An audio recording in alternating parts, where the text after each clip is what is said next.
High School Slumber Party is brought to you by the Cage Club Podcast Network. For all things Cage Club related, head on over to cageclub.me. That's cageclub.me.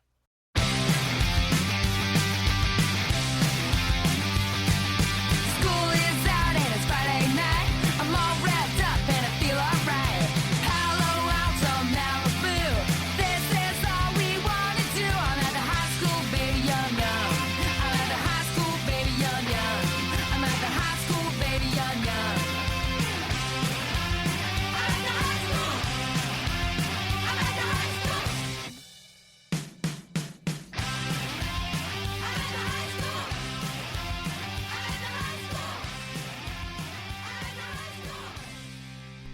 Welcome, pen pals, travelers, people who stereotype. Not really, you're not welcome, but regardless, this is High School Slumber Party, the podcast where me and some friends look back at their teenage years through the lens of some iconic high school-centric films.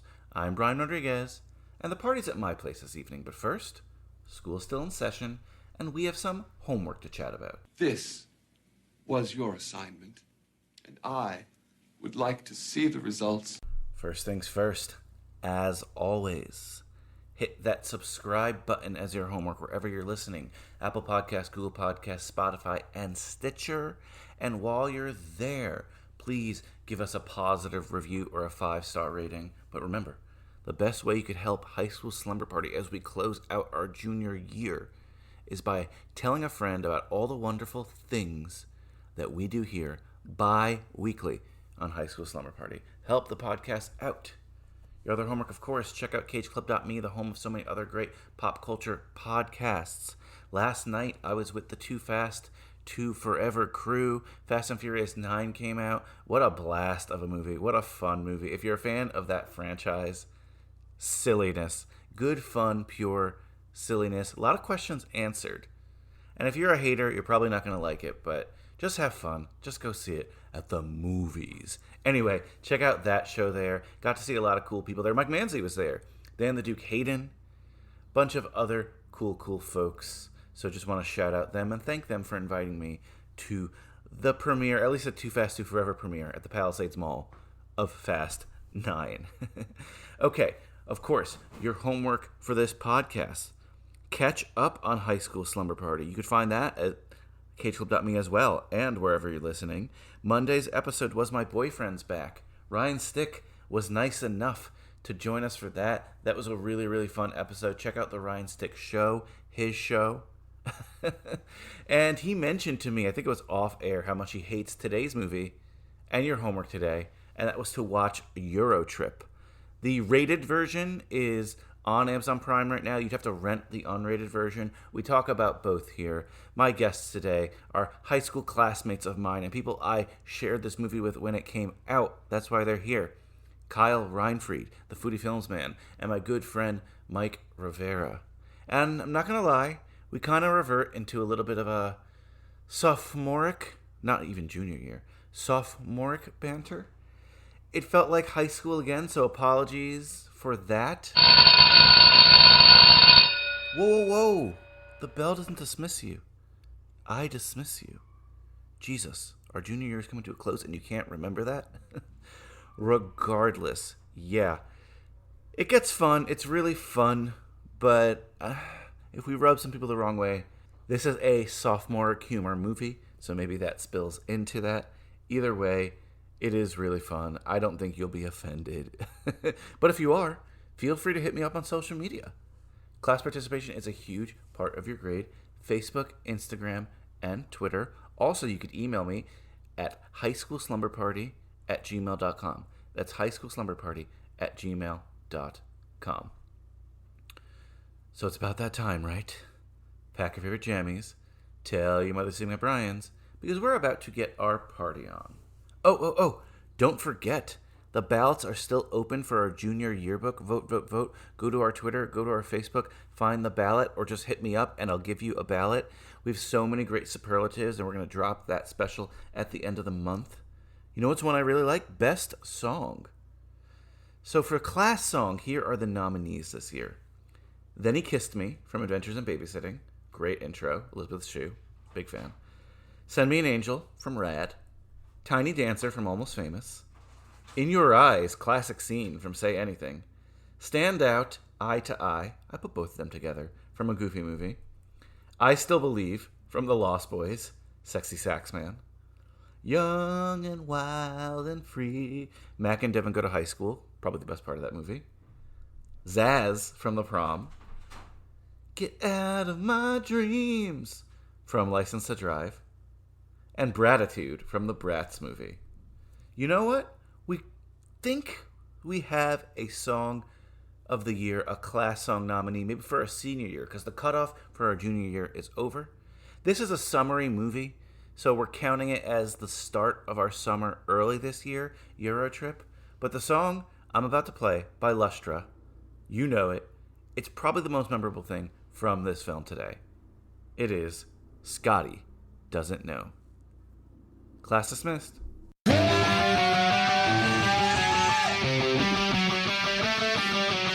Scotty doesn't know that Fiona and me do it in my van every Sunday. She tells him she's in church, but she doesn't go. Still she's on her knees, and Scotty doesn't know.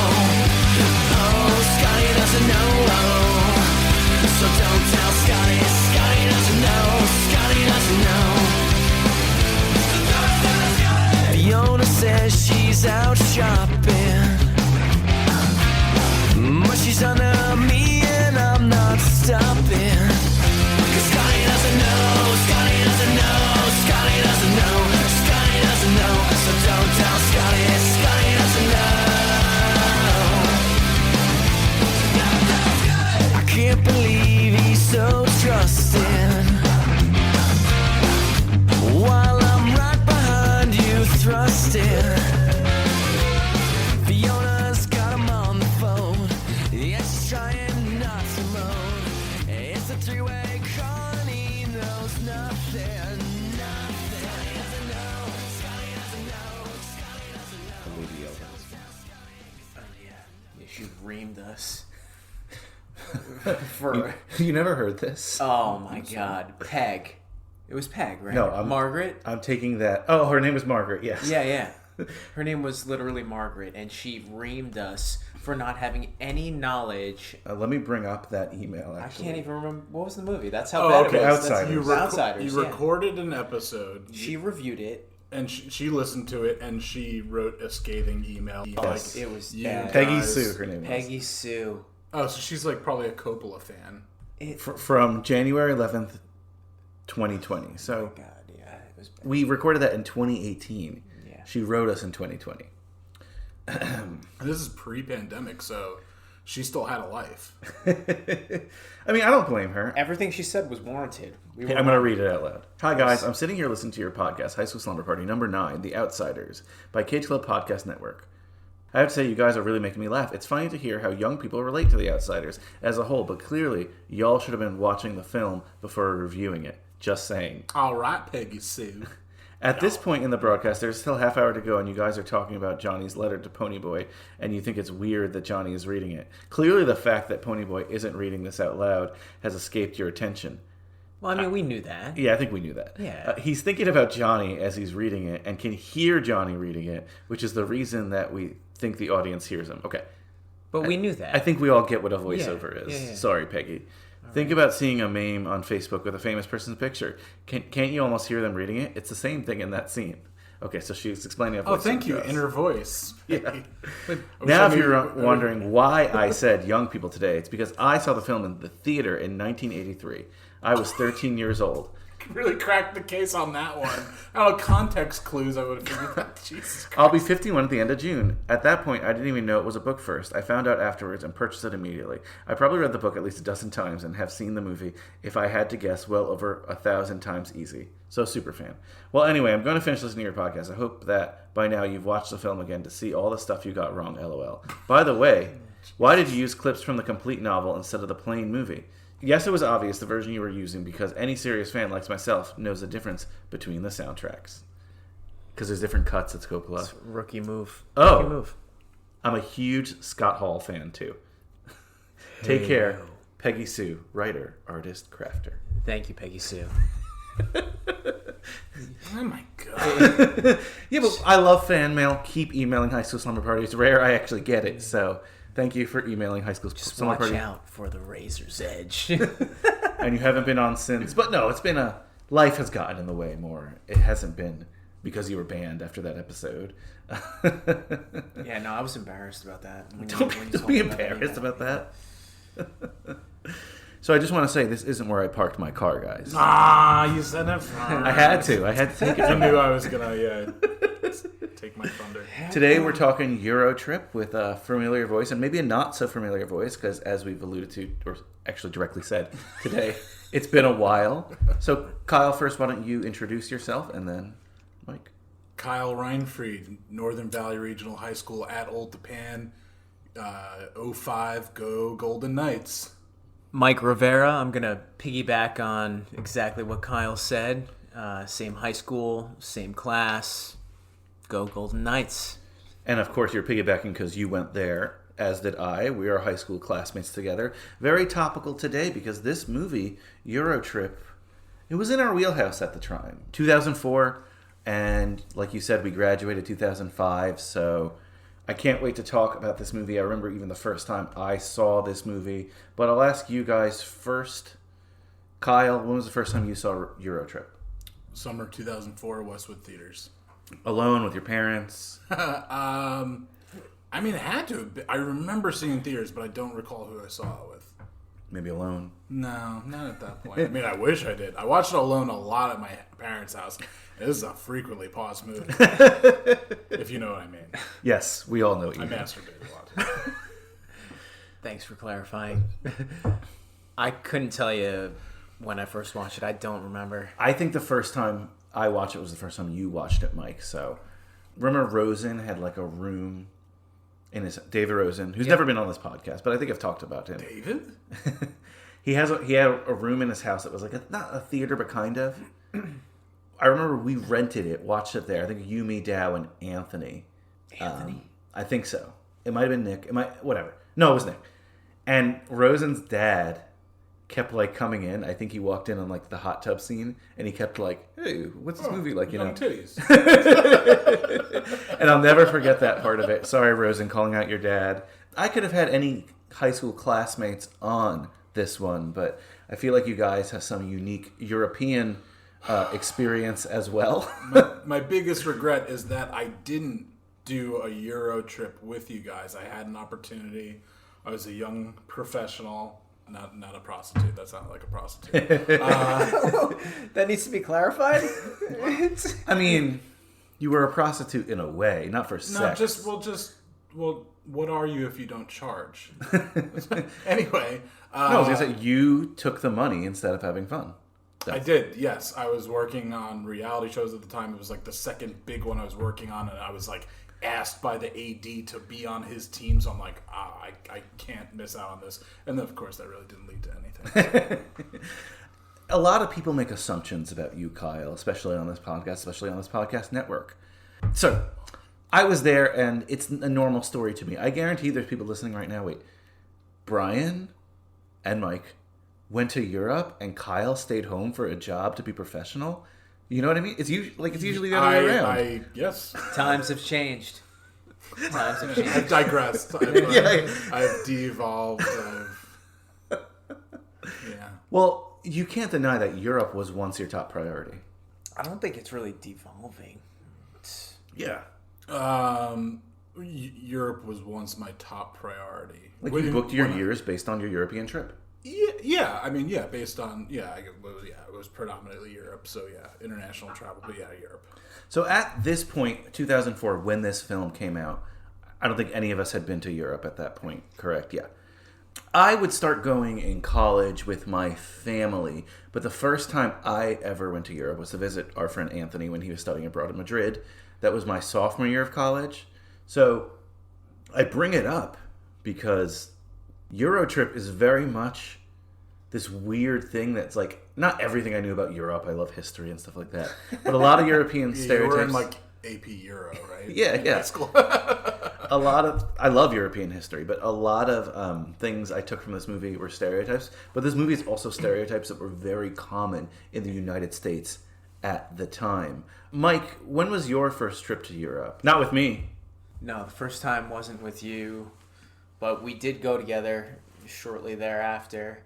I'm guessing now that it was during Thanksgiving, November Oh, yes, I of That was like maybe 2012. 2011, 2012. I'm guessing. We talking post Sandy? I couldn't tell you. No, Really don't no, know. it was before that. So It was 2011 graduated- 2010 or 2011. We graduated 2009. 2011 then. I met those au pairs the summer of 2010, so it wasn't. Yeah, it was 2011 because I met Nicole. Yeah. No, I'm just saying, yeah, so, yeah. 2011. Thanksgiving 2011. No, Thanksgiving 2010. 2010? We went 2011. Oh, okay. Splitting hairs. So- That's splitting hairs. Regardless, 2010, a long time ago. So, Mike, you first. Where have you been in Europe So, Germany, plenty of cities there. for a girl? Frankfurt, Fraulein. Berlin, Hamburg, Heidelberg, Lots of bergs. Munich. Brian, help me out here. Well, we Plenty. you and I went all around Yeah, Germany. all over Germany. But you've Halle, also been where? Magdeburg. Went to Spain. Belgium. Also, yeah, we stopped in Brussels. Then when I went to Spain, did Madrid, Barcelona, Seville, Cordoba, Malaga, San Sebastian, Bilbao, Segovia. That was a good trip. Yeah. Ooh, sounds like a good trip. Ooh. I just yearn to go back. Oh, that was the one by yourself. Yeah, I went to Spain alone. Yeah. But solo travel's great, Kyle. You're an No, expert. it's He's kidding. Kyle's Mr. European traveler. well, we cut Mike off. He's also Oh, sorry. Italy. Oh, Italy. Oh, yeah. I could have forget that. I went to Sorrento How could you and forget Rome. that? Let's get into this. Yeah, no, I loved Italy. Rome was amazing. Rome is great. Good Roma. food. Roma. So I've been, let's see. Iceland, I guess, counts, but that's not really. Yeah, well, it does. Okay. Iceland, Norway, England, France, Spain, Portugal, Italy, Germany, Belgium as well, the Netherlands. You rattle off countries like I do cities. No, That's just... no, I'm not putting it like that. I'm trying to. There might be a couple others in there that I can't remember. Yeah. But nothing. Those were where I spent significant time. So I only say that because Kyle. How about you? I'm just gonna go in chronological order of trips, just because that would be easier for Of me. how old their constitutions are. That's the chronological order. Yes. So in fall of 2015, because spring of 2015, Vatican City. spring of 2015, I did a cross country road trip, and that really put a fire under my ass. And I mean, I was Cross America country. Yes, and I was never an isolationist by any means, but I was just I'll travel someday. You were not And the then- Henry Cabot Lodge of your era. Thank you. Good history joke there, guys. So after that, I was like, okay, I need to get to Europe. That just made the most sense at the time to be the first international place I traveled to besides Bermuda and Bahamas and that kind of stuff. Bermuda, Jamaica. Yeah. Okay. Bermuda, Bahama, coming pretty mal. So anyway, Brian really helped me plan this first trip. So I landed in Paris, then went Brussels, Bruges, Amsterdam, Hamburg, Berlin, Dresden, Halle, Prague, Vienna, Munich, Barcelona, Sevilla, Madrid. So 14 cities in 5 weeks. Crazy. You did a marathon that time. I'd like to apologize for my pronunciation of Sevilla. I called it yeah. Seville. I And apologize. you didn't even pronounce Hala. I didn't. No. And then on that trip, I made friends in Prague, and we kept in touch. And so then I did a 6-week trip that I did. It was longer stays in places, but Iceland, Budapest, Corfu, Greece. Did you say Vienna? Yes. Okay. Rome, all the coast, Dalmatian coast of Croatia, and then back to Spain because Spain was my favorite on the first one. So, and I couldn't tell if I liked Barcelona or Sevilla more, and I figured if Sevilla was on the water, so I was like, let me go do Costa del Sol, so all the places that Mike said, Cordoba and Oh, you went to Gibraltar? Malaga. Yeah, Gibraltar went I went there, went too. to Tangiers. Oh, Tangiers, So I did that as technically, well. I've been to Well, Africa. Yeah, we're talking about Europe. And then the next time I went to Europe was a I guess 2 weeks in Ireland and like 4 days in London. And then after that, there was Thailand in between there. But then in I only say that because in Thailand, I met a bunch of Danish women. Yes. And went to Copenhagen for their Christmas markets.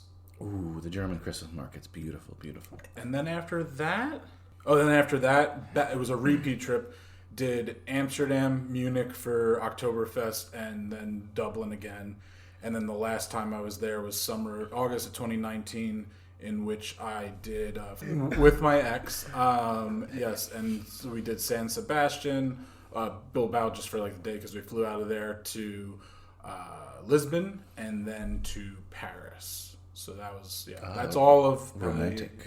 We stayed right in what's that neighborhood? Momont, the one. Montmartre. Momont, the highest point of that's where her cousin's apartment was. You'll always have Paris. I will. Forget Paris.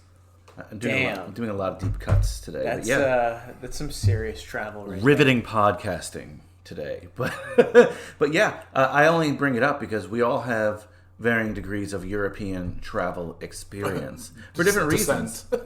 No, for different, and I feel like while we all certainly qualify in different ways, right? Like you've since been with your fiance Mike. You traveled once with your girlfriend, who's no longer here. No longer with us. And then I've been with my wife. I think you proposed. I did. I proposed in Spain to my girlfriend at the time, who then became my fiance, then became my wife. A podcast of semantics today, but yes. But when we were doing our core travel, we were all in different places of our life. Like my core travel was with family and girlfriend. Yours, Mike, was with visiting a European girlfriend you had at the time. I kind of hit all different. You hit all three, but I'm saying you're sorry. Visiting a long distance lover, part-time lover. She was a part-time lover. That's just a song. And Kyle, you were predominantly single. The last time I was there, I was in a relationship. Yes, but you were mostly singling and mingling. Oh my god, it's gonna be D-Day. I did not mean that even in a euphemism sense. I didn't even think of it as a euphemism sense. I thought it was like an inappropriate World War II. Yeah, exactly. Sense. We don't pick up on those things until you have to say it. No innuendo there. And Mike, you've been through all those phases, but traveling to Europe, who you're with, your company is so different. And that second trip I did it was predominantly a friend. His name is Matt. He's from Virginia Beach. He's a firefighter. Enough said. You paint the picture right there. And I mean, going on the trips with him, and I've never been a festival person. I love live music, but I did a 6-day festival on this island in the middle of the Danube in Budapest. Like that's just unlike anything I've ever done. And on top of that, in Budapest, it was just crazy. So could you imagine if the three of us who were friends in high school went like right after we graduated? But it makes sense for this movie, right? Just, I don't know. Like, again, when you go with your girlfriend, when you go with someone like... It's a different experience. I feel like when you and I went, Mike... That's the closest. It was the closest. Yeah. But we were severely inexperienced and just doing whatever, No. You ran out of money. We ran out of money at one point. We had no idea how to get to where we were going. It's before smartphones were really a thing. We had to print out MapQuest directions to places. It was fun as hell. I mean, German highways are pretty easy. So. Yes. Okay. Yeah. Downplay that. No, I mean it was tough when so many European stories we could tell. They're just going through my head like a Rolodex. But I say that frames the movie for me because these are just kind of idiot kids trying their best to get around Europe here. There's a generation. They have a goal. Yes, they do have a goal. There's a generation gap with this movie, though. When I'm going to record, I kind of try to talk to a couple people. Hey, what do you think of Eurotrip? What do you think of these movies? People around our age, Eurotrip's awesome. Scott doesn't know all this stuff. Yeah. People younger, I never even seen that movie. Oh, that looks so dumb. People older, that's stupid. That's one of those, knockoff, road trip, things like that. I never saw that. And we see these movies sometimes in High School Slumber Party that are really important to a 3 or 4 year grouping of people. Yeah. I'll compare to an American Pie sequel. Not like American Wedding. I'm talking about American Pie Bandcamp, those like straight to DVD sequels. That's essentially what this was to a lot of people. So I know there are people listening who are like, I hate Euro Trip. However, it has nostalgia for me, like the Goonies has for some people. You know? I don't understand how anyone could hate this movie without giving it a fair chance. Well, this is not everyone's comedy, obviously. Dicks flopping around on a beach is not everyone's comedy. Well, I mean, that's like the last thing that comes to mind in Euro Trip. First thing that comes to mind. Okay, sorry. And it is full of European stereotypes, but there is something there is something in the production notes. We saved their ass twice. We get to say that. Who's ass? Europe's. Oh. Russia too. Yes. No, it's da. Well, once, but regardless. Yeah. This is a movie that in the production notes, again, you'll find there's a note that was like, oh, okay, it makes so much sense. Quickly, though, the rated version is on Amazon. I really grew up with the unrated version, so I grew with it as well. God, it's so bad. I rented the unrated and watched the regular version that's on Prime right now to compare the differences. So if you're out there, if you hear me talk about something that might have just been in, you're like, I don't remember that in the movie, it could be something from the unrated version. But alas, I found a copy of the rated version, the back of the DVD, so I'm going to read it in case you're, for whatever reason, not familiar with Eurotrip. It's a crash course in foreign relations as college-bound Scotty Thomas and his buddies head to Europe for the ultimate summer vacation party. They're hooking up with hot strangers and jamming all the extreme insanity they can into the wildest trip of their lives. The kids renting this, they're not reading the back of the DVD. They're like, oh, unrated? Okay. Yeah. There was an expectation at the time when high-speed internet wasn't where it is today. Like, oh, unrated? I'ma see titties. Like that was really why kids rent things and saw things. And truly just that. I'ma see titties. Road Trip set that standard too. One of the, again, this is a weird thing to talk about. American Pie, right? American Pie for sure. Yeah. They named this Euro Trip after Road Trip. It was not supposed to be a sequel, but it's supposed to make you think of Road Trip. Yeah. And in that, a lot of naked ladies. Naked. Really naked. Ruben. You remember Ruben. Amy Smart in that scene. It's like that was... Top five. People talk about like a sexual awakening in movies. And for a lot of people, it was Fast Times at Ridgemont High and movies like that. But we're a little younger. I might have seen Road Trip before American Pie, to be honest with you. I saw them around the same time. Mm-hmm. And I was like, whoa. I'm trying to glorify this now. I don't watch these movies for this now. But sex in movies was... I think the younger generation's like, oh my God, gross. Or like, why would they do that? There was an expectation. You had to deliver.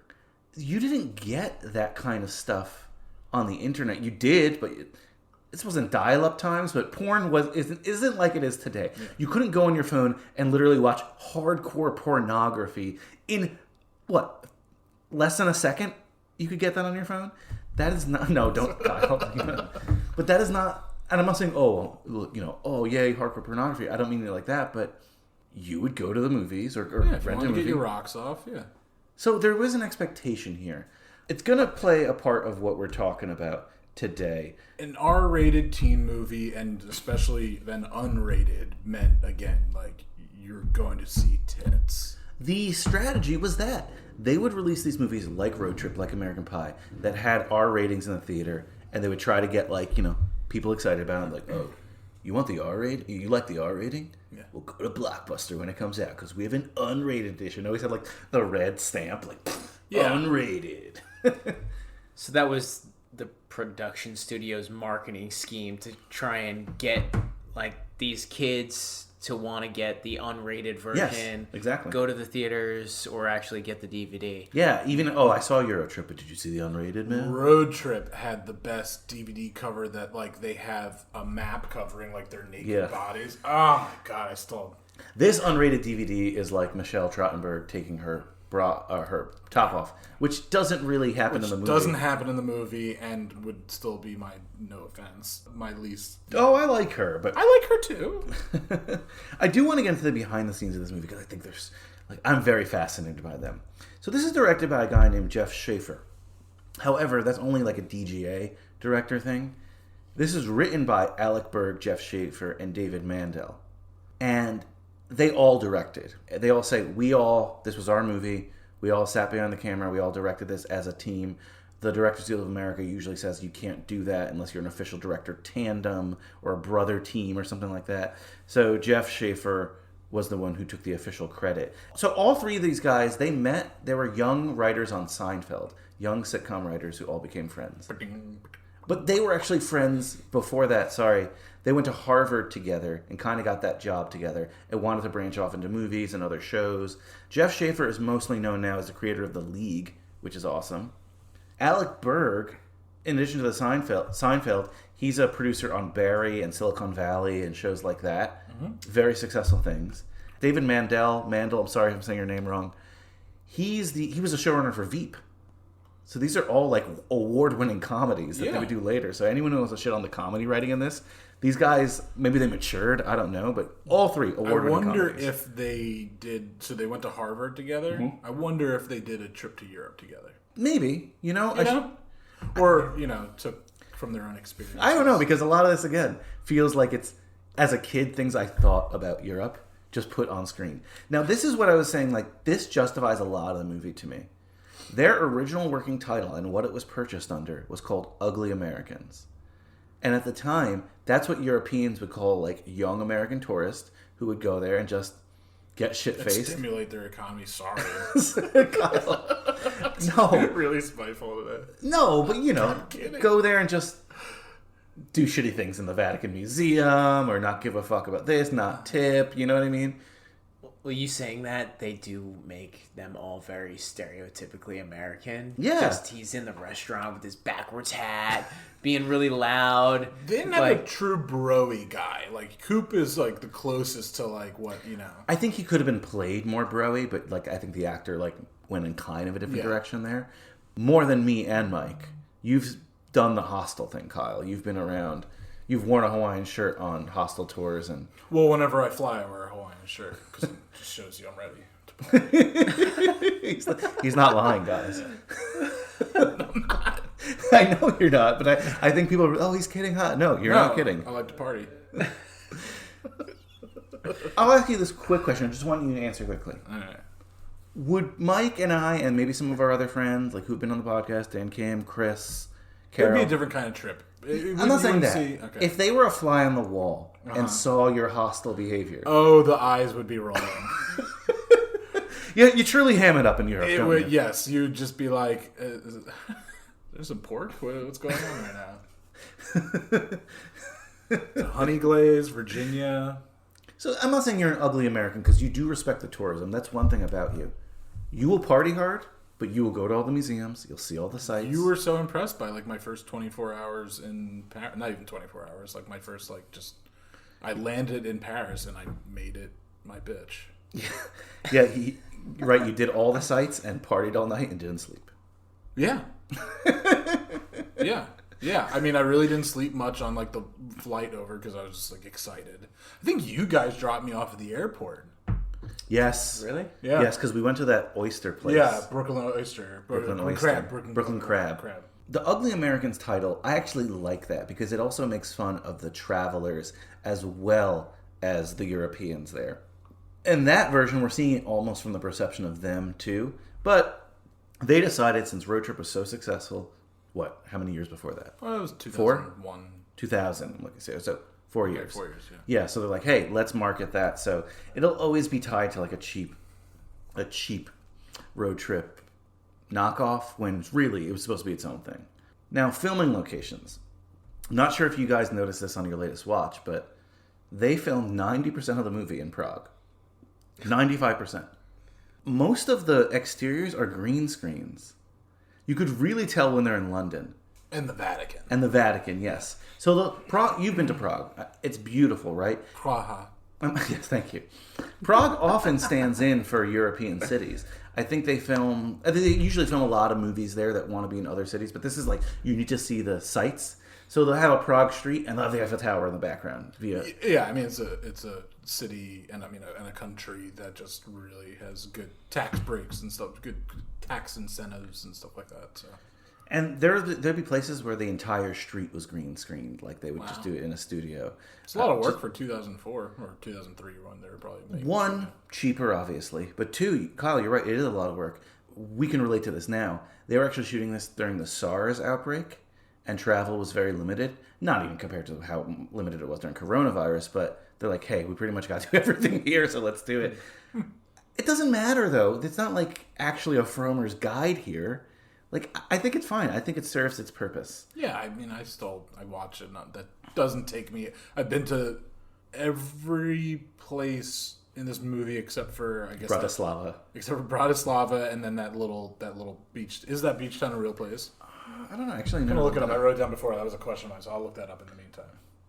So in terms of the cast, It's in Fromers. Of course it's real. yeah, get your Fromers guy. Cransumer. Let me see. So the lead here, Scotty, whose name I think is immortalized for reasons that we'll talk about later, is actually played by a guy named Scott Mankiewicz.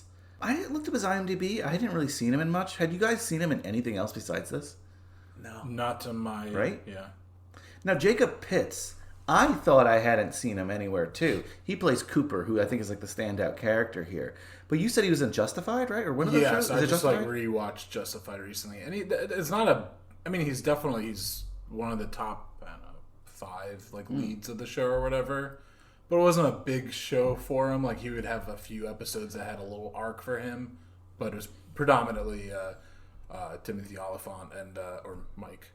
And Walton Goggins. I'm not going to get into it today, Mike, but since you don't go on Facebook a lot, I think 3 years in a row, Nicole's watched this movie called Catch and Release.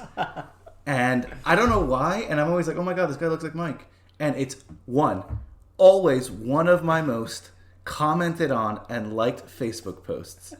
And 2, for whatever reason, 3 years in a row, without even thinking, I posted it at the same time. Yeah, same time of year, yeah. Like, I remember posting it this year, and then a day later, he's like, do you remember this 2 years ago? Like, you know how Facebook does that? I'm like, what? I haven't seen that. I They apologize. both have great smiles.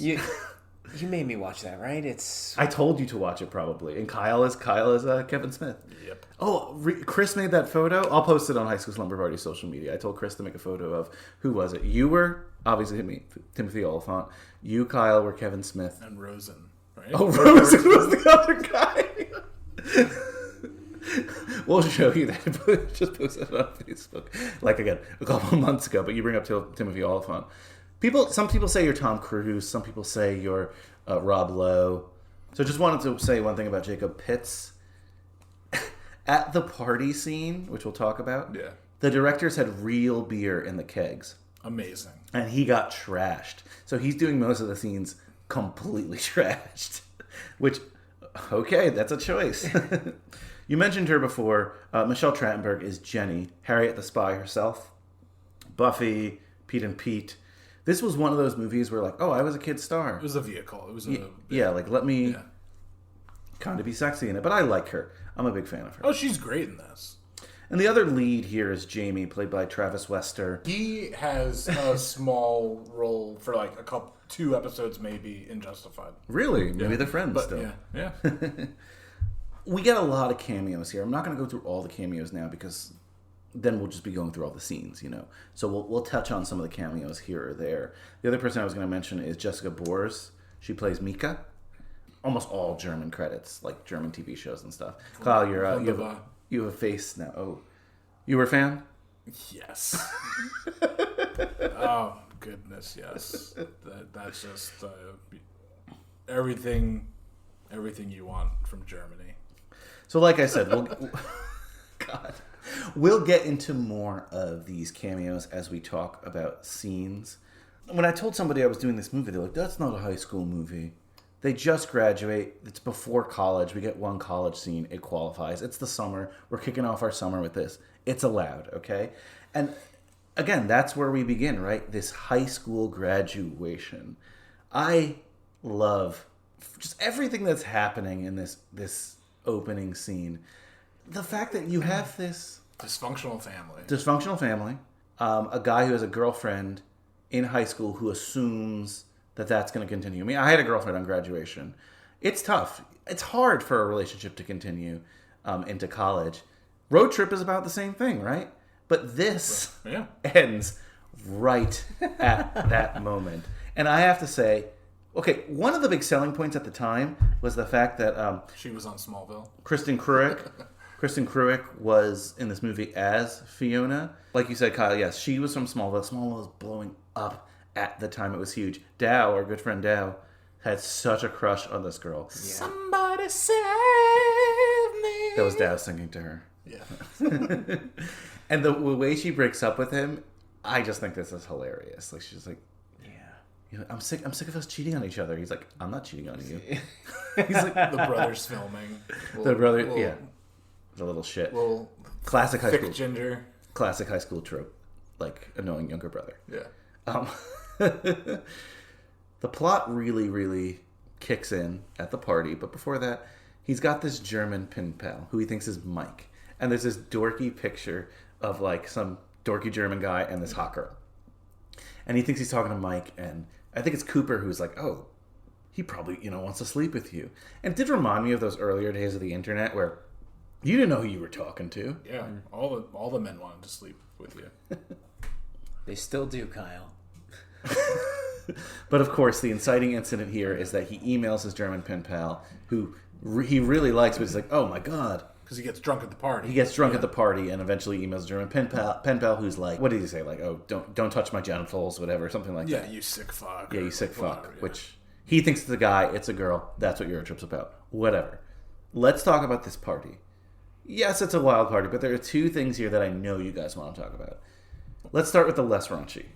Scotty doesn't know. Scotty doesn't know. Yeah. If anyone remembers something from this movie, when you say Eurotrip, they say Scotty doesn't know. Scotty It's doesn't because, know. you know what? Like, right at the same time, you also have a great song that came out called Stacy's Mom. Stacy's mom. So it's just like that perfect realm. And there's music from the band Jet in this movie. yeah, we'll talk about that. yeah. We'll talk about that. Don't worry, Kyle. But, like, just that realm of music that's that, like, kind of even though this is post 9/11, never forget. This Didn't is think like, we'd go there. Yeah, but, like, this is like happy rock. And it's just like, It's a good fucking song. For everyone except Scotty. he even digs it at the end. Yeah, he you're sings right. along. But Yeah, it's gets look, into it is hilarious. Cooper says it best. It's got a catchy tune. It's hilarious. But they do a lot of these songs for movies. They never expected this song to just take off by this. It was done by a band called Lustra, and again, Lead singer Matt Damon. well, we'll get there. We'll get there, Mike. Don't worry. But I remember this being on so many people's burnt CDs when they first got their car, like Rosen in his car. Like I had it in my car. You know what I mean? Like, and you could just play this song normally. Scotty doesn't know. Classic, one of the great film songs of all time. But Mike, you said it. Another reason that this song is so popular because Matt Damon cameoed as the lead singer in this. Hey, listen up, everybody. Got a little special thing I'd like to do tonight. I'll play a little song for you about the nastiest, freakiest little sex puppet I know, Fiona.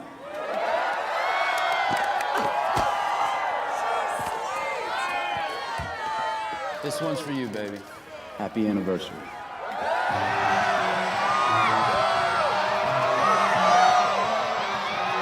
Scotty doesn't know that Fiona and me do it in my van every Sunday. She tells him she's in church, but she doesn't go. Still she's on her knees, and Scotty doesn't know. Oh, Scotty doesn't know. Oh. This is before Matt Damon was being like Loki in Marvel movies, like cameoing as that. Mm-hmm. This is like when Matt Damon was a freaking serious actor, or considered that. He was Jason Bourne. This is when he was like not reinventing himself, but like everyone was becoming a fan of his because he kind of had conquered like different genres. So Kyle, he was literally shooting Bourne in Prague. Oh, That's this is before. Oh. Yeah, so that's maybe it was a sequel or something. I don't know because they did those sequels fast. But I know he was shooting a Bourne movie in Prague, and this has been considered it's a top 5 cameo of all time. That's what people have said. And this movie is on no one's top list. But this was so shocking at the time to the point where many people who saw it in the theater or even on DVD were like, Questioned whether it was him. Is that Matt Damon? That's not Matt Damon. That guy's got a neck tattoo. Yeah, he's got a shaved head. Does he have even a chin stud? I think he has like a little Right? soul patch or something. Yeah. He has a neck tattoo, right? Yeah. Yeah. So he actually went to college with the writers. He went to Harvard with them. Oh, wow. Harvard. And they called him a solid. They're like, listen, we're shooting this. They even shot that in Prague, which is hilarious. That's some college bros for you. And they're like, hey, listen, This would be really we're fun. doing this scene. It's going to be really fun. You want to do it. We know you're in Prague. We know you're stuck here. We're stuck here. Let's do it. Amazing. And he's like, yeah, why the fuck not? And that's like when you first see that Matt Damon's actually a cool guy. Yeah. Oh, my God. And he had a blast doing it. And, of course, It's not singing yet. yeah, it's not him singing. Like I said, Lustra is the people who sing it. But in the movie, he's the one, of course, who's doing Scott's ex-girlfriend. And the way she's like grinding on him on the stage. And this is not one of those cameos where you just mail it in. Yeah. No, he is into it. Yeah. Oh, yeah. They did it on his birthday. Yeah. Yeah. In the song. When you listen, and I know every lyric to that song because how many times I played it in that era. But like when you think of the entire song, like, it's a three-way call and he knows nothing. Like, She's on her knees and it's got and I'm not stopping. Like, like you see Scotty's face too. While this is like, Mike, I feel like you've been there. No, Back in the van, he's still thrusting. Thanks, Matt Damon. And it actually charted on the Billboard Hot 100. It really surprised Fantastic. everyone. Fantastic. So awesome. this is what I was going to say before. This is a movie that throws a lot at the wall and sees what's going to stick. And that's how comedies used to be. They weren't like, let's make a coherent script from A to B. It was, let's write down some funny ideas and kind of put them together. Yeah, I'm not trying Hits. to jump way ahead in the movie, but I know it's not something important. So I know, like, I'll just bring it up now. Like, that's also what they're trying to do with that absinthe fairy. Like, they're like, that maybe could become the thing of the movie. We talked about this. They'll You have and a I. little absinthe. Yeah, yeah. You and I, Kyle, have talked about this in Bruce We're talking about Almighty. this movie. So Bruce Almighty.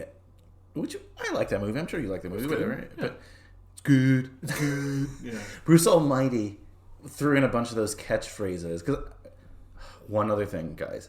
This was the era where we bought DVDs, and I know, at least you and I, Kyle, watched every special feature and every extra of these DVDs. Yeah. So I only know this because Something I watched... I wish streaming services included. Yeah, me too. I only know this because I watched the Bruce Almighty extras. But they put in so many catchphrases in Bruce Almighty that like they didn't take off, but they wanted them to because like the mass catchphrases would take off. Yeah, you were hoping. Yeah, like I mean, Jim Ace Ventura. Carrey movies were just so quotable and everything like that. So Exactly. So they throw a lot of stuff at the wall here. Hope it sticks. And I don't know if what sticks is what they thought. Like Scotty doesn't know. Amazing. And like, people still talk about that today. people know that song and don't know the movie. Which is crazy. The other thing in this party scene is Cooper's little adventure to the neighbors' hot tubs. Now, this is a huge difference between the rated and unrated versions.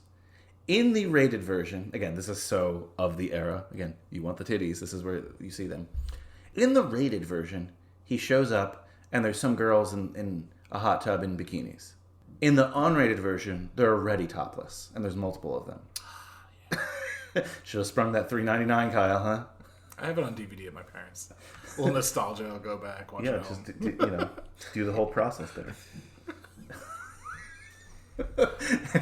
So I laughed out loud at the unrated version. So this was my process. I watched the regular version.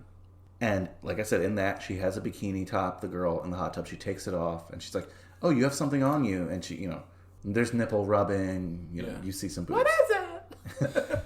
In the unrated version, you just see them topless. Yeah. And Cooper literally from the bush goes, well, there goes our R rating. And it was hilarious. That's awesome. It was hilarious because that's why I was literally watching. Not because of that. You know what I mean? I'm trying to look for the differences for the podcast. I'm like, that's oh, yeah, fantastic. you did Yeah. it. So I looked into it a little bit more.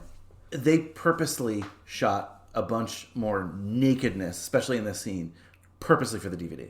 Some unrated versions you get like, oh, we had to pare it down for the theater. No, they shot alternate scenes for this movie. DVDs at the time were like 50% of like where you made your money. Especially a movie like this. Yeah.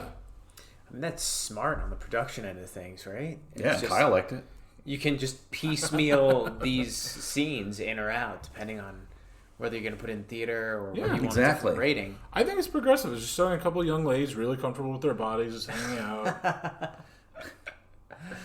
Did you want to talk Jet? Because you mentioned it before, how there's a Jet song featured a couple times in this. You and I were just talking about this, and Mike, I'm sure we've talked about this. That Jet album, Get Born. Oh yeah. Great record. That is in the same as that's in the same category as what I was saying. Like for people born in like a 4-year span, It's just like iconic of that era. Jet Get Born's iconic. For everyone else, what the fuck is this? You want to get in your car, roll down the windows, Cold Hard Bitch, and just blast. What's the song in this one? Said, "Are you gonna be my girl?" Right? Oh, it's that one, or it's that? I thought it was one. Yeah, I'm waiting. Oh yeah. It's very, very, very Iggy Pop-esque. Yeah, that Jet Get Born. Lust for Life. Oh yeah, you're right. Yeah. That Jet Get Born album. Let's just give a little shout out to Jet right now. A little toast. Let's raise our beers to Jet. Cheers. Cheers. They never really did anything else after that, but if you know, you know. If you know, Just Jet, like a lot of actors in this movie. True.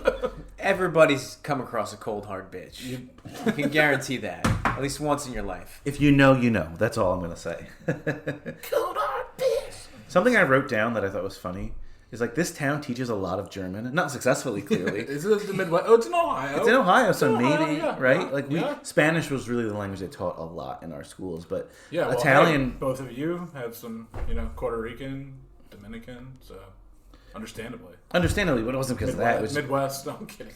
it was because, Spanish is like the second most spoken language here. But Yes. Italian was a language a lot of people took because there was a lot of Italians in our school. Did we even have German We available? didn't in by high the school? time we got there, Yeah. but a couple years before that they did. No, we had Spanish, French, Italian, Japanese, and Latin. So once he finds out, obviously, Mika's the hot German girl, he decides to go to Europe.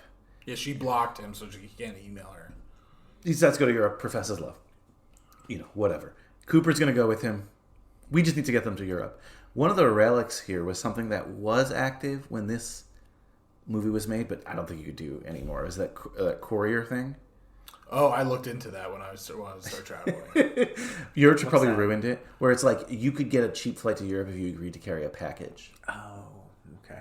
I don't even know if that was post 9/11. I think they. That's what I was going to say. I felt like, think they got rid of this that, movie yeah. was post 9/11, but I feel like that really ruined it. I think that wasn't a thing. So they get cheap European flights for this courier thing. It doesn't really pay off. It's not like the package is anything. It's not like a red herring in the film. And it's great that there's some great ongoing jokes or lines, but one of the best is Coop and his summer internship. Yes, there's 3 yeah. Cooper things that I'll bring up because of this. Oh yeah, we did. That you remind me. Well, you did in the beginning of the show. First, this wasn't where I parked my car. That's like the throw something at the wall, see if that line becomes a thing. It didn't, but it's I still still funny. say it. So whenever he's in a situation that he doesn't think he should be in, he says, "This wasn't where I parked my car." 2, Cooper's summer internship, like you said, where he keeps just pretending he's there, and it's Jennings, where, right? yeah, it's with the law firm. It works. It works. And 3 is what you see here at this counter. Cooper's bullshitting of like how small Europe is. He's like, oh, you could practically walk to, from London. And that's why France and Germany have always been allies. Yeah, that was. allies. Allies. What does that guy's shirt say? You caught him before. It's like Kill someone or something. Yeah, he says Paris is a suburb of Berlin.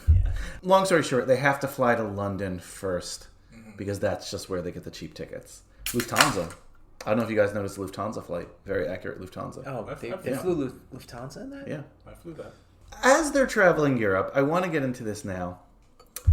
The German cutaways always have made me laugh when he's imagining what she's doing there. Yeah, it's like nightmares and Yeah, the first one is with that, like, Mike, you look angry. Well, the guy that he's fantasizing this nightmare of Mika being with does not look anything like her brother or whoever that guy is in the picture. No, I don't think he's supposed to be the cousin. I don't think he's supposed to be the cousin. Yeah. I think he's just supposed to be like a German stereotype. Yeah, German stereotype because he even has. Like, I thought it was supposed to be the guy in the picture. No, because that guy's their cousin, so I don't think they would Got it. imply. Well, yeah. Well, I mean, hey, there's some weird brother-sister stuff going on in this movie, so... That is true. That is true. But yeah, so they have this uber German guy, and she's like, "I was saving myself for him," and he's like, "Why don't you, use Yeah, it?" it's like just like the hulking German. He's an action star, essentially. Yeah, like you think again. I mean, this is coming from like ever since like Schwarzenegger. And It's like Dolph Austrian, Lundgren. Like, yeah, Dolph. swooping Yeah, in exactly. and just like and you just think, yeah, that taking whole thing, your girl but like off her having the feet. glasses on, so he's kind of like a little. He's by the computer, but there's like, but maybe it's always been right in front of you. Has that line ever worked for you? I don't think you've ever been that guy. Yeah, exactly. That's the one cutaway, but let's talk about that other cutaway. Yeah, what's the other one? It's the do. Oh, the Hasselhoff? Yeah, where Scott comes in. Oh, nice. Again, she's like, Scott, I was saving myself. Something along similar It's a lines. same And she's in like the nighty thing, and he's like, and they, they have a passionate scene. But there's the David Hasselhoff bubble. Do. I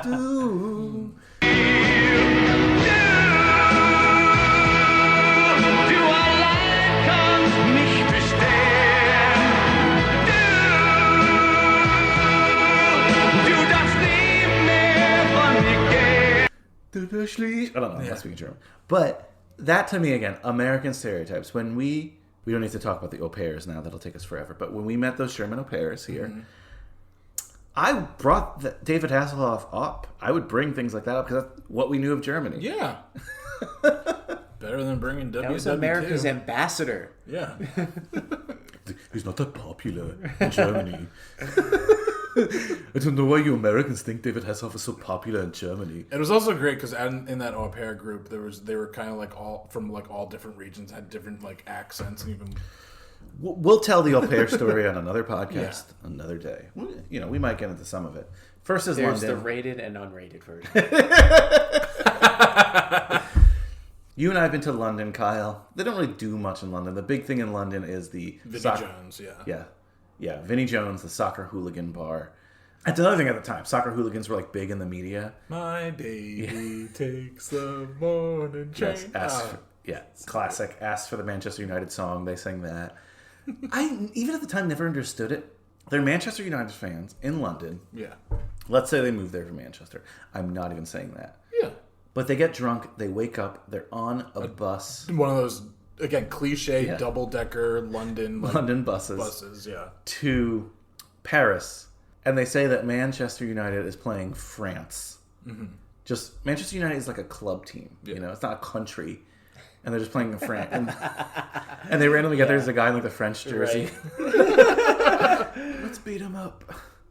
I love Vinnie Jones. Fucking frogs. He's like, I think all the Europeans should be at the table together, except for the fucking, frogs. Oh, man. I love how calm Cooper is on that bus ride when Scotty's freaking out, like we're going in the wrong direction. Yeah. Cooper's like, no, it's exactly. It's fine, that man. line is practically a suburb, The next big moment I have in my notes is the fact that they all meet each other. Yeah, the twins are in Paris. Yeah, they meet the twins in Paris. And if we haven't really talked about the twins, it's Michelle Trachtenberg and the other guy, and they're just... Yeah, Jamie and Jenny. Yeah, Jenny is just... The big gag on Jenny is that Cooper treats her like a guy, and she's like, I'm a girl. That sounds so stupid if you haven't seen the movie, but that's really what it is. And then Jamie... He's Mr. Fromers. He's got his Fromers guide. He pulls out. He has his Leica camera, and he's there to see the sights. I get it. The history, the culture. Yeah, that's not lame, but they portray it as pretty lame. The big moment I think everyone remembers from France is the robot fight. Oh, yeah. Error. This was a big thing for Americans thinking about Europeans, like these street performers. Yeah. The robot fight is something I think they featured in the trailer. I remember that, from the commercial. Mm-hmm. Basically, there's a robot performer on the line to the Louvre. Another thing that's like a stereotype, like how the lines are so long. I mean, it's true for a lot of things, but the line there is so exaggerated. I cut the line at the Louvre. I'm not surprised. I was ugly American. Thoughts on the robot fight?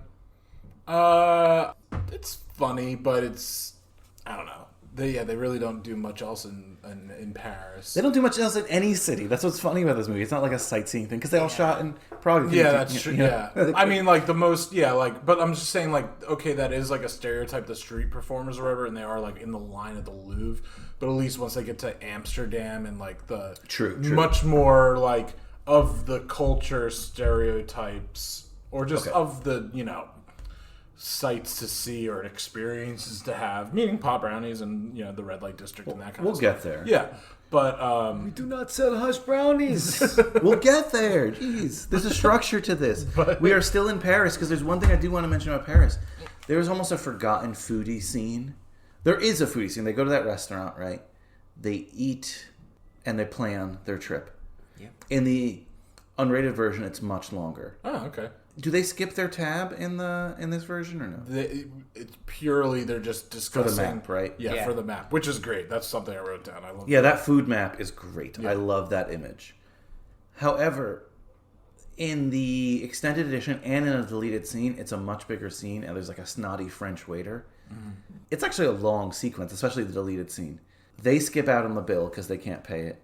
And he's like, oh, American. And he has flashbacks of all famous Americans in Paris, including Jim Morrison skipping out on their tab. I'm like, what? Is it the same actor that played Jim Morrison in Wayne's World 2? No, it's Val Kilmer. What? Shut up. So that's all I want to mention in Paris. But if you feel like I'm just kind of plowing along saying things, I do want to get to this next scene. Well, I guess she meets Christoph at the train station, but we'll get to Christoph later. But on the train... And I didn't realize this was Fred Armisen until many years later. Oh, me neither. Not till you guys pointed it out.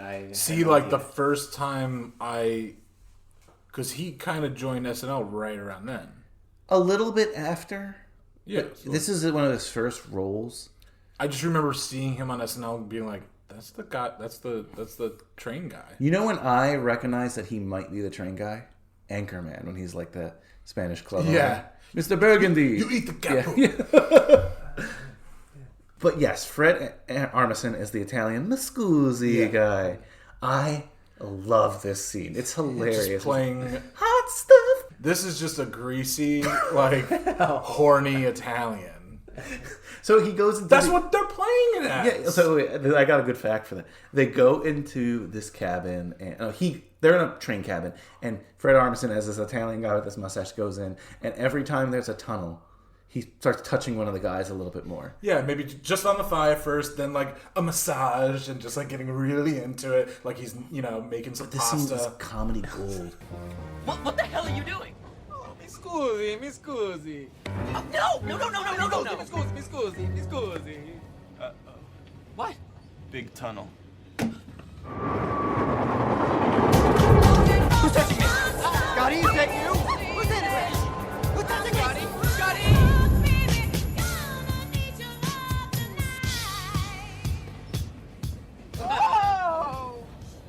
They're building the anticipation because it's like the tunnels, right? As the tunnels are coming in, it's like, oh shit, big tunnel. Big tunnel, long tunnel, and then just that close up, just that head tight shot on Fred Armisen, and just looking so satanic, like this, just a guy that knows how to use his face. Yeah, well, for sure. And when they're out of the tunnel, he's got the cigarette in his mouth and he's not wearing pants. And he's got what are those called? The straps that like make sure to hold your socks up, Yeah, not that stirrups, but like... Yeah, whatever, yeah. So, this movie also debuted in Europe, but for every European country, if it was going to be offensive to them, they would change something in it. In Italy, this guy was Spanish. He was from Spain, because they didn't want to offend them. Hilarious. That's hilarious. What is it? It's Mi scusi. What would it be? Lo siento. Lo siento. Lo siento. Yeah, exactly. Barcelona. That's hilarious. And then he comes back, Miscusi guy. he does. The European pettiness. Oh, man. On the way to the nude beach town, they see him, and on the way back, they see him briefly again. Okay. But we'll talk about that. They have to make a stop off in like some seaside French town. Is it a real town? I found a place in the south of France named that. Yeah, that doesn't make sense. Yeah. Regardless, it's like a seaside French town. Cran-sur-Mer. And the kicker here is that the dude's reading Frommer's, and they said that there's a nude beach, but he wants to visit the statue. They're like, fuck it, let's go to this nude beach. And this scene, when they shot it, they were not supposed to show all the penises. They were actually going to do, according to IMDb trivia, like an Austin Powers like gag of like everything being blocked by something, Then they're just like, fuck it, let's just show the dicks. Yeah. And so basically they get on the beach. Progressive move. There's no women, it's all men, and they're all really disappointed. The actor who played Cooper, he actually got naked. Yeah. And he not in a scary stop doing that didn't way. put his bathing suit Yeah, he didn't put his bathing suit on to keep the cast laughing during this scene. A lot of penises here. Mike, you said this was your favorite part of the film. Yep. Okay. Hands down. This Pants down, I mean. When I think movie dicks, I think of like this scene, and it's all comedies. Then Walk Hard, and there's a specific scene like after John C. Reilly like is partying in a hotel room, and he's on the phone, and just like some guy's like, "You want coffee?" And he's like, "Yeah," and then follows up with the line like, "What do you want in it?" But steps into frame, and like the dick is right next to John C. Reilly's like face on the he's sitting on the floor. And then I think of one of our favorite movies, Wanderlust. And Wanderlust. There's a great like at the end. The car crashes through, and it's a nudist wine like retreat thing, and they all start running. So that's men and women. I'm just thinking running dicks though as well. And you know what I think of? This is what I thought you were going to say. Great name for a band. Sideways. When he goes, MC Gainey is the actor. When he goes to like take that person's wallet, and the guy starts running out, chasing him. Yep. But basically, here Michelle Trachtenberg is gonna take her clothes off. Why in front of her brother? I don't know. They're the worst twins ever. That's why, Kyle. Yes. But they block her, and they learn that if they read Fromers, that if they for the summer, that the nudist women go to that statue that they wanted to see the whole time. I love the music. It's like And that's where you see more naked ladies. This is a movie, though, like we said, of bits. And this was all like, let's do a nude beach bit. Let's build around it, you know? Yeah. Next on the train, next. Hey, we got one in Jersey. No big deal. Unless you're on the beach. Next is Amsterdam on the trip. That's just where the next train connection is. They get to Amsterdam, and I love the Amsterdam scenes. And I'm going to say this right now. I think the first half of the movie is better than the second half of the movie.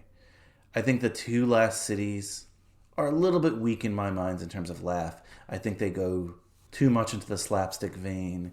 Look, it's all slapstick, right? But I think Amsterdam, to me, is the peak of their adventure. Okay. I mean, Bratislava is pretty cool. Okay, so, sorry. Bratislava, I count in this half. Okay. Yeah. So that being Berlin and then Rome. Berlin and then Rome, to me, are the weakest parts of the movie in terms of the traveling like that. But before we get to Bratislava, we get to Amsterdam, and we have three separate stories here in Amsterdam. Yes, this is their Empire Strikes Back. Our heroes are separated.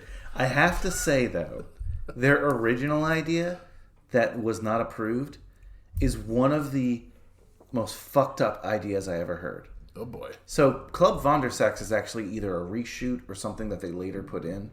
The original idea was to have a sex scene in Anne Frank's house. Oh, I read that, yeah. What? Anne Frank's house, definitely when you go to Amsterdam, definitely visit it. Very moving. Yes. Don't fucking have a sex scene there. I'm glad that the studio told them not to do that. How the hell did they write that? Let me see. In the scene that was never filmed, Cooper finds a secret room in Anne Frank's house, and it is a sex club in there. Once he discovers this small room, I don't know if it's an actual sex club, but it says once he discovers this small room with a small bed, he decides to get naked and wait for a sex worker. Oh, maybe he doesn't know it's Anne Frank's house, and he thinks it's a sex club. A little bit better, but still. A tour group finds himself exposed in there. Oh my god. The scene also had Cooper reaching for a small mannequin modeled after Anne Frank.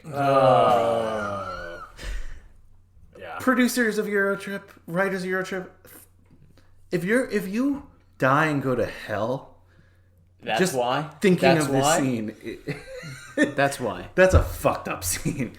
Yeah. It was scrapped, thank God, and we get Vondersex. So the whole time, Cooper is, saying he wants some crazy European sex. Yeah, because America was founded by Prudes. Yeah. It's not untrue. It's not. Puritans, Yeah. stuff like that.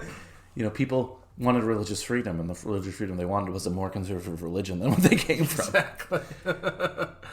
But so Club Vondersex is just basically a sex club in Amsterdam that really appeals to tourists. There's a flyer, which is great, that says you get a free t-shirt. Kyle, Which Americans love free t-shirts. Americans love free t-shirts. You love free t-shirt. Kyle, you've been to Amsterdam. Have you had a Vondersex-like experience? Not like how it turns for the worst, but what he wants, yeah. Did you have a safe word? No, I don't. How does that work? I don't need to be safe. What? You The went red to a light club, district? You went to a club Vondersex. No. Okay, so I did two different things. I did the typical red light where they're just like in the doorways or in the windows. So actually, the first time I was in Amsterdam. Are you okay with keeping this? Yes, 100%. Yeah. So first time I was in Amsterdam. Number one, I thought you could smoke anywhere. Not true. You have to smoke at like the cafes. Okay. Most of them are like called like coffee shops or whatever. I wish that was the rule here. And so like I bought like a bowl and bought some pot and I'm just walking around like, like, and I'm Ugly also American. Ugly American. And the people are like, you can't do that. And I'm like, oh, I didn't know. Like, I just thought it was legal. Like, you can smoke. If I hear something's legal, I think of it like cigarettes. It's legal. You can just smoke it anywhere. Not true. And also, by the way, I'm staying at a Christian hostel in the red light district. That's a little bit. Oh, can we stop right there? So you're staying at a Christian hostel. You're But when smoking it's weed in the street. But looking it's for a sex. Christian hostel. But you can drink in the hostel. They don't want you to smoke in the hostel. Okay. And there was also people fucking in the hostel. But anyway, so Making children. I just The Christian way. Yes. Missionary. So I'm walking around, and I'm a one-hit wonder, so I'm stoned. And when I got there, it was the daytime, which are really like C Squad. I did not is during the realize you did daytime. this during the daytime. Okay. Yeah, so you like the lower, are around during the daytime. So then, but by the time I'm getting back to the hostel, wherever it's getting darker out, you're just walking and you just feel like someone's watching you. And I just turn around and there's a woman at the window trying to entice me. I jumped. I just so scared. Lure you in. But yeah, no, that's so in those they just they go like that, and if you walk towards the door, they open it up, and you just how much and for what? They constitute a hand job as sex, so you have to be specific. No, I want this kind of sex. And then the other one was more Man on the Moon, when he goes in and he's just there's a row of ladies, Or Rush Hour 2. Yeah, Rush Hour 2. Okay. There's all that was more I found that one. So you went. So one was just a red light district, a private entrepreneur. Yeah, and the other one was a club, Vondersex. yeah. So why was it? How was it different than the movie? It didn't get into this whole. But the beginning was you walked in, there was ladies, a bevy of ladies. I've never been in this and then establishment. what he thought, you were gonna go in there, and then it wasn't anything tied down. What did you pick based on? Personality. Yes, exactly. Yeah, I had a half-hour conversation with 10 women, so it was. See, I would. No, I just by purely just what I was really into. What were you into at that moment? She was. What was her name? Blonde. I don't remember. I don't know. She was, blonde, blue eyes. I mean, most of the women there, most of the sex workers, aren't Dutch. They're Russian or Ukrainian or something, out east. So you didn't have the Vondersex experience. It wasn't Not the rough, no dildo jackhammer. It's definitely where I parked my car. Hello there.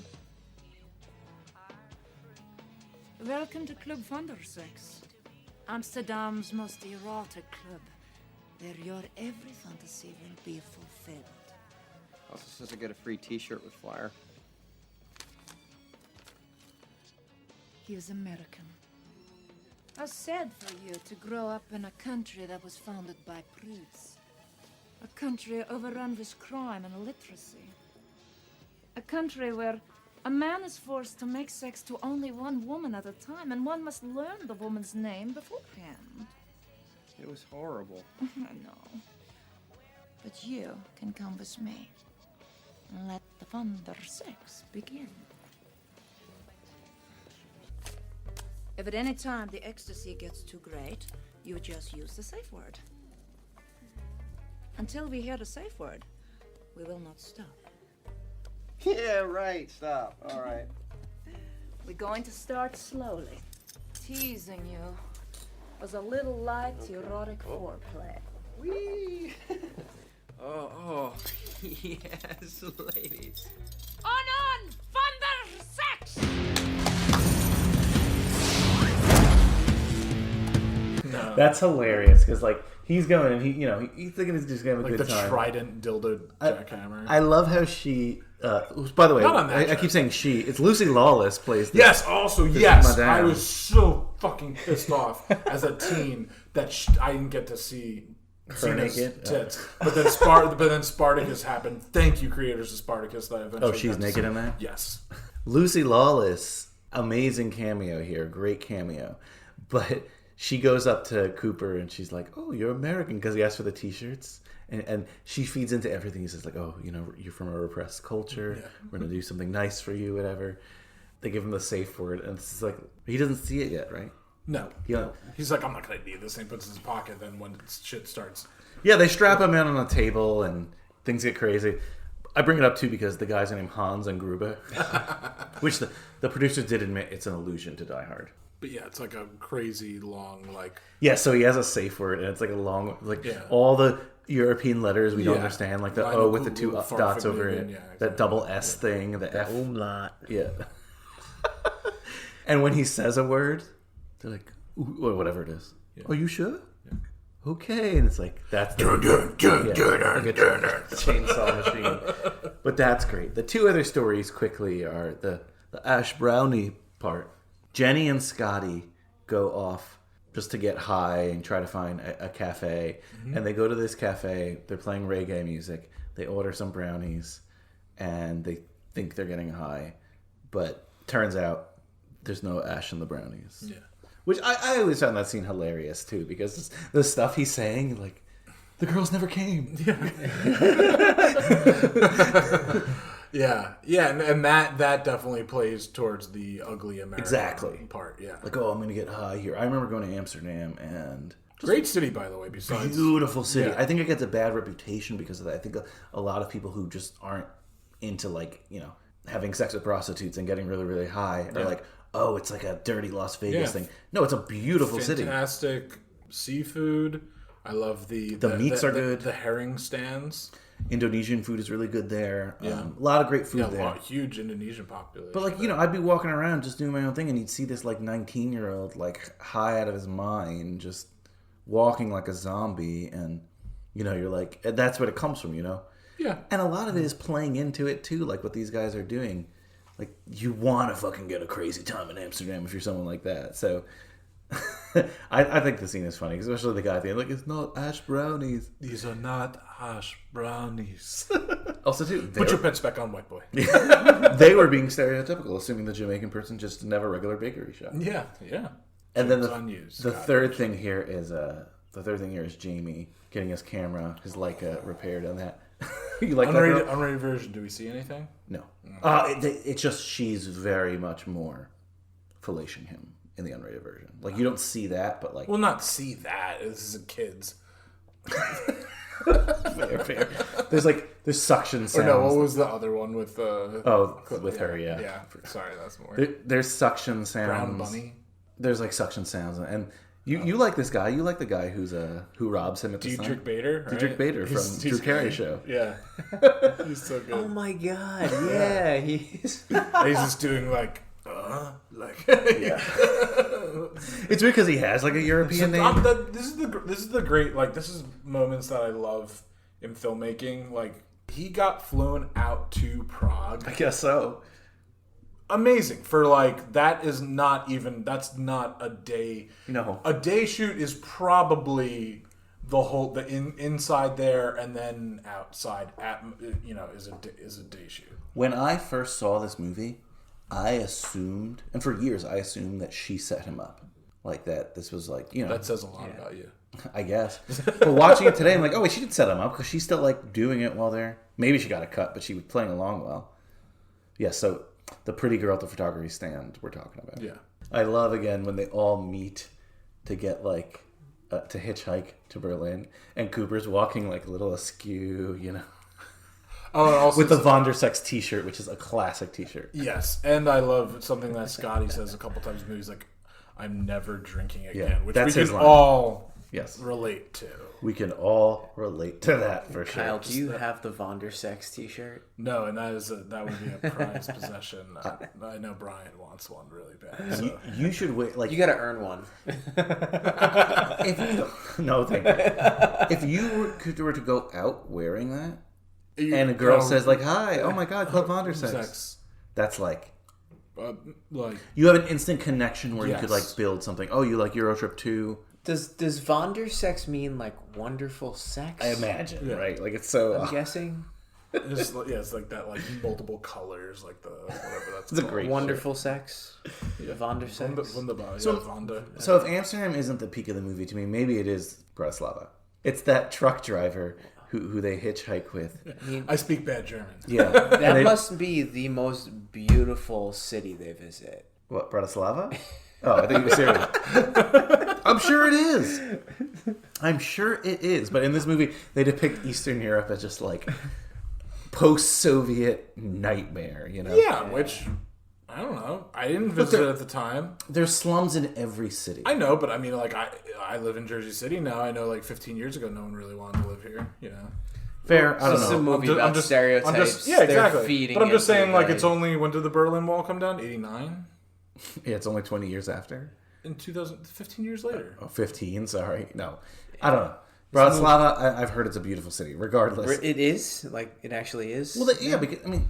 Oh, they paint it. Yes, because they're showing, like, a crappy project in a bad part. Regardless, the depiction is hilarious. Yeah. It's like a dog with a severed hand, Yeah, you know? a girl peeing into a can. Yes. And they wind... Slop bucket. Slop bucket. They wind up there because the truck driver is like high and drunk essentially, and they think he's going to Berlin, but he's like, I'm going in German. I'm going nowhere near Berlin. You know, I stabbed a woman in Berlin. I sexually assaulted a horse in Berlin. and they're dropped off here, and it's just like, oh my God, the music's playing. It's like this Eastern, like Russian, like But the big kicker is when they pull out the money. They have like $1.83. $1.83, and like, what can we do with that? And it just flashes to a like a Ritz hotel. Yeah, Ritz Carlton kind of hotel. They're getting like, you gotta love that exchange rate. They use the euro now, so their money is actually stronger than ours slightly. And there was no way that's what happens. You make a movie like this, joke's on us now. So whatever, but it is hilarious because that's another American stereotype. Before the euro, like people used to go to Italy and buy Prada bags, or they go to France and buy whatever. But people would go because of the exchange rate. So it was always told growing up, oh, go to Europe, bring another suitcase because you could buy all these things because of the exchange rate. Once they got the euro, it became stronger than a dollar. Like when I first went to Europe, it was twice a euro was $2 to $1. Now it's like great. It's like basically the same. But that's from another stereotype. So when you used to be able to go to these Eastern European countries after the fall of the Berlin Wall, it wasn't like this. You couldn't buy your own hotel for a nickel, but you could definitely eat and drink very well for cheap. So that's like a reflection of that. But again, I love that. I buy my own hotel. And before that, we get the Miami Vice. Oh, true. Miami Vice guy. Excuse me. You speak any English? You are Americans? Yeah. I love America. We just get Miami Vice on television. Hey man, Miami Vice is #1 new show. Yeah. Listen, we're trying to get to Berlin, Germany. Do you know if there's a train coming anytime soon? Oh yes, very soon. They are building it now. Stop. Hammer time. Enjoy Bratislava. It's good you came in summer. In winter, it can get very depressing. And that's another thing they used to tell you about Europeans. Honestly, this is one thing I'll say is kind of true. They're a little behind on American trends. I will share this story because it's a true story, and I know they're not going to listen. But it's really not that bad of a story. But point being, a friend of mine married a Polish woman, and when they were going to have their first child, she wanted to name him Dylan. And he's like, oh, okay, that's a nice name. And he was like, he thinks like Predator was like Dylan. You know, like, he's like, that's great. And he's like, oh, why Dylan? And she was like, oh, because of like 90210. And like they caught it a little bit later than like brand new show, Miami Vice. Like arguably, yes. Like Miami Vice is what, like 84, 83, 84, Yeah, 85. like, that's crazy. So again, that's a 20-year jump. And then he like says later on, like, where's the beef and like that. So yes, Hammer time. But there's a little in every joke. There's a little bit of truth, and that's the little bit of truth in that. Like just at least at that time. This is before streaming. This is before again. So we now were even saying before like the internet and everything like that. So that's the world. Now I don't think it's as big as a thing, No. but that used to be like a thing. Like, oh, you know, they're a little bit behind on the trends and stuff like that. But the club in Bratislava, just notable for a couple things. One, she runs into this Christoph guy again. So her dream, Jenny, is to meet a European guy and go sailing with him and stuff like that. And she thinks that this could be the guy, but turns out he's married. His wife makes a great sangria. His wife does make a great sangria. Point is, it's not the fantasy she wanted. Exactly. The other big thing in here is the absinthe thing, which is something that Americans used to always think too. Absinthe legal here now.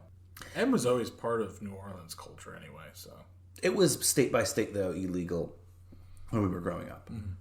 Now you could buy it. I think the absinthe in Europe is a little bit stronger, but absinthe being illegal wasn't necessarily because it's like one of those things that stayed on the books that no one cared about, rather than like, oh my god, it makes you blind or whatever. That's what you used to say, but that's people who are making fucking absinthe in their like bathtubs. yeah, exactly. It's like Coke rots your teeth out. Yeah, if you keep it in your mouth for a whole day.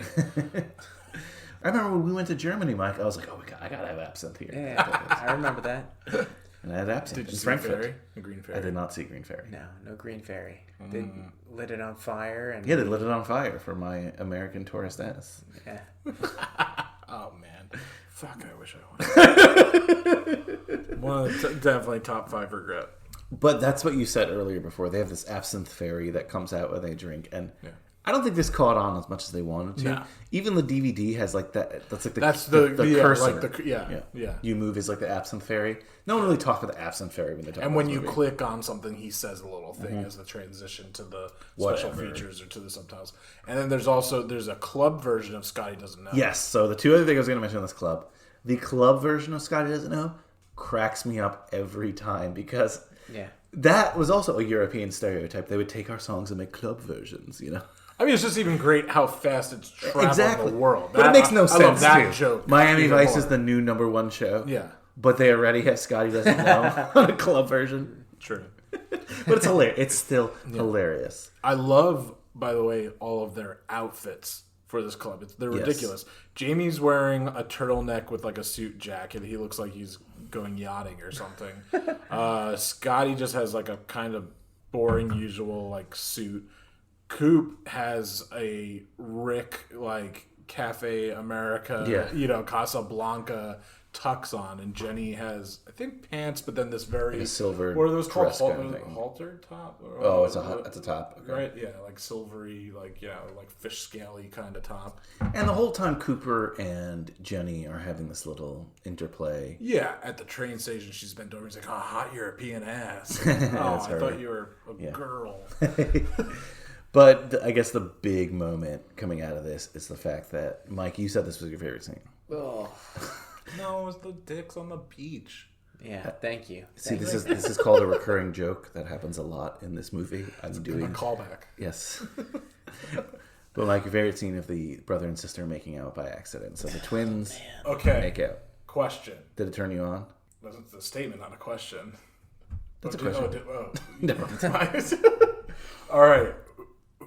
Who's the worst twin Jamie? Jamie Lannister or Jamie? The worst twins that are... If you're going to throw some Game of Thrones... Yeah, I knew. I was waiting. I thought of that God. just before, and I came down and I wrote it down. I'm like, I need to bring this up. I'm not going to segue too much into a Game I of was talking about Thrones John Aaron tangent. a lot this week, so... But Jamie Lannister is definitely worse. Yeah, they're fucking, Yeah, he does it for pleasure. It wasn't an accident, too. He throws a little boy out of a watchtower.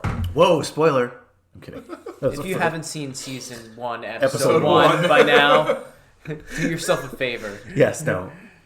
Different Jamie, but yes, making out. Twins that are... Again, another recurring thing here. The worst twins ever. Yeah. So you should have said, who are the worst twins ever? Yeah. Definitely the Game of Thrones twins. The Lannisters.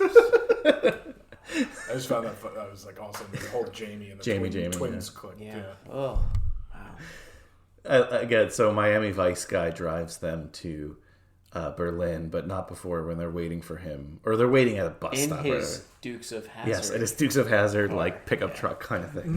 Yeah, like I don't know what they... It's like a mix between a pickup truck and a minivan. Yeah, it looks like a Pacer, like with a... But, I like Cooper like milking it at them, like, hey, what'd you guys do last night? Right? Yeah, and then the Fromers guy, like, oh, fun fact about Bratislava, like, the capital of Slovakia, and you made out with your sister. Yeah. Oh man, people are probably listening and be like, why do you guys like this movie? Because we were, 16 when this movie came out? 17? I ask a question every week, who is this movie made for? We'll get to it, but it was us. Yeah. Stupid humor. Sometimes you just want something stupid that you can laugh at. That's what this movie is all about. That's why people like being friends with me. Berlin. We finally get there. I love Berlin. We've all been to Berlin here. Berlin is where we get, I mean, it's a cheap German joke, but the least I think of even then, like, we don't see anything. It's just an apartment building. You know? Which I get it, but like again, Berlin is a beautiful city. There's a lot to see. They don't even show like clips of the wall or anything like that. Yeah. Kyle, you told a story. I need to tell a Mike Germany story. I wish there was more German. German listeners out there, if you know more German teen films, let us know so we can tell more German stories. Regardless, I have to tell the passport story, Mike. I'll tell it very fast but it is one of my favorites. It's a good one. It's a good one. This is a party story I haven't brought out on a party in a while, but like if it's applicable, like if I were single out and about in a town, if I was like looking for conversation grabbers, it'd be like passport, boom, you know, it's a go-to story. So you and I were going to Germany. Yep. Neither of us could really drive stick, and we had to rent a stick car there. They drive mostly stick shift cars. We were driving around the place. A good friend Anthony, who we mentioned already, he was going to teach us stick. I remember he picked you up first, and then he was going to pick up me. So I guess you guys picked me up. You learned maybe like an hour of stick shift. Yeah. Maybe. Yeah. Picked me up to learn stick shift in his car. I get on the back seat of the car. You're driving. You're like, Brian, I got something I have to tell you. I'm like, what? I can't find my passport. I'm like, oh, where is it? I don't know. I think it's in a drawer at home, but I'm not 100% sure. I'm like, Mike, we leave tomorrow. You really need your passport. And I'd asked you all week, do you know where your passport is? Yeah. I don't know where my passport is. I thought it was in my dad's car in his glove compartment. Okay, that's where you thought. Wasn't there. That's a good place to leave it might be in my top drawer in my bedroom. Not there. So I'm not trying to cut off your story or jump ahead, but did you ever find that passport? Never found it. Okay. Well, hey, you know what? That's a little better. But anyway, continue. And I'm like, Mike, we are leaving tomorrow. It's really, you can't leave without a passport. You're like, don't worry. I'll find it. I was so like, I had so much anxiety. I could not learn. I still don't know stick shift to this day. I could not learn stick shift in the car because I'm like, I was getting nervous, you know? We had not spent our life savings. Our life wasn't that long, but we'd spent a lot on this trip. And I'm like, I can't do this alone, you know? I don't know what I would have done if I did it alone. So whatever. I go home. I don't end up learning stick because I'm like, I just need to go home. You call me at like 10 o'clock at night. Yeah, I can't find it. I'm like, what are we going to do? We were both, and this is, again, pre-smartphone. Yeah. It's high-speed internet, but you have to go to your family computer room, go on the computer. Remember those days? Yeah, via the Ethernet cable. Yeah, via the Ethernet cable. Yeah, no Wi-Fi at this point. And just search shit. And me and you were looking for shit. I thought it was going to take a couple days. I was going to have to like wait in Frankfurt for you. Yeah, I remember you saying that. You're like, oh, worst case scenario, I'll stay here. You can meet me. Because what I didn't want to cancel my ticket. Yeah. Again, you were dating someone in Germany at the time, and she was not happy hearing that you might not be there. She was that not it was just happy. going to be me. Sorry. But up to like the minute you found that appointment in Philadelphia, we were thinking that you had to go to Vermont. Because there was an appointment at like 8 a.m. in Vermont. Vermont's not that far. Where in Vermont? Probably Burlington. Okay. Yeah, it's like a 5-hour drive. 5-hour drive. But like you were going, I'm just leave right now. I would have missed the flight though. Yeah, I'll sleep in my car. That's what you were saying. I'll drive right now. I'll sleep in my car. Wakes up. Hopefully, I get an expedited passport. It's not easy to get an expedited passport. You pretty much have to prove someone died or something along those lines. Luckily, you found an appointment in Philadelphia, which is much closer. Yeah. This is your Philadelphia story. So, Mike, I wasn't in Philadelphia. How did you get this passport in Philly? So I drove down there early in the morning. I think From North Jersey, by the way, guys. So probably 2 hours to get down there. And waited online, went to the counter, explained my situation. The clerk looked at me like I was, and rightfully so, a complete idiot. But she was pretty understanding. I paid what was an exorbitant amount of money for a 23-year-old at the time. Got my expedited passport. She said, "Good luck." Couple $100? Yeah, I think it was like $300, $400. Yeah, no, that's a pretty penny. And then that didn't help when we were there, as you said. We ran out of money. Right. Okay, so my favorite part of the passport thing is, one, for whatever reason, you didn't pack your bag. You packed like 3 pairs of underwear in a small bag, Yes. and that's it. Such a pessimist. You should have left with a packed bag. I'm a minimalist. I don't need. That was too minimal. That's bare You minimum. call me you're like, hey, I got the passport. I'm like, what? You got it? Like, I can make the flight. I'm like, I'm in Philly now. Where were you at the time? I was working at my job in Newark. Okay, so you can go like pack a bag for him. I think Not really, no. we actually met. Yes. Anthony. So our on the friend way Anthony back. was going to drive us, but we left our cars in Newark. I wish we were leaving Newark Airport, but we were leaving JFK for whatever reason. Anthony drove us from Newark to JFK, and we were looking at your passport in the car. I'm like, Mike, you are wearing the same outfit in this passport photo that you're wearing right now. To the airport, they're going to be looking at I'm like, it. they're going to think you're a terrorist. They're going to think this is so fake. It's literally like a shirt you were wearing. And I'm like, what'd you pack? You're like, oh, I didn't really need to pack anything. And I remember telling you, because my laptop broke the week before I dropped it. I'm like, Mike, bring your laptop, because we hadn't booked everything at that point. And it kind of stopped. Like, I was going to book that night. We kind of stopped, like hotels, stuff like that. Yeah. And did you bring your laptop? You're like, fuck that. I'm like, but we need it. What are we going to do? And I'm like, what'd you pack? And like I said, it was like a couple pairs of underwear. Why? Why? Why? Like maybe some socks. Just threw some stuff in the bag. Yeah, I think you just grabbed like some pile you saw, threw in a bag. I'm like, Mike, you need clothes for there. So luckily, we didn't get to the airport late or anything. We were like an hour before we should have gotten there, So I'm like, Mike, maybe you should just buy shit here. And you're like, all right. I love that. Like, this is my favorite part. Zero thought towards like, there's H&M's, there's other things. Like, no, but you don't know what we're going to be doing there. You know what I mean? We figured regardless, yeah, it's stupid. But you walked into like one of these just JFK airport shops and you bought like shirts that said New York City, I love New York. The best part about that was like some of the shirts, I got them on sale. I got like the cheapest stuff they had. It was printed backwards. Yeah. And One of them was reversed. defected. It was a reverse. It's a New York in a mirror image. So my question to you, out of all this, is: do you still have any of those shirts? It's 10 years. It's more than 10 years later. I don't think so. Okay. I mean, maybe at my parents' house somewhere. You and I went across Germany with most of the time you wearing shirts that say "I love New York" and stuff like that. New York City. Ugly America. Yeah, that is very ugly of me. I'll tell you that much. Oh God, we had to do our laundry there at one point, which is not that crazy, but not expected for like a 2-week trip. Like I packed enough. You have to do it on a 2-week trip. You have to do laundry. No, I mean, I always pack for 2 weeks. 2 weeks? Yeah, that's a lot of clothes. I'm a good packer. Days. I'm a good packer. Well, clearly, Mike, you didn't pack for a day. You can't wear 3 pairs of underwear at once and call it a shirt. I also do wardrobe changes. So. True, fair. You do wardrobe changes. I wasn't. There's a lot of Germany stories I have. I love Germany. I love the German people. Yeah, me too. But that's the first one that comes to mind always, just your lack of passport. And it was a miracle that we were able to do that. That passport is now expired, and when I renew it, I will Renew it wear ASAP. the same flannel that I had. You should on. every time. That was the same passport? That was the 10-year period? Wow. Oh, yeah, it just expired. I need to renew my passport as well. Your passport's non-active? Yeah. I could never live like that. Anytime my passport gets... Maybe we're living in a pandemic. Anytime my passport... No, because I think, the idea that I can't escape, If I want to escape, I'll escape.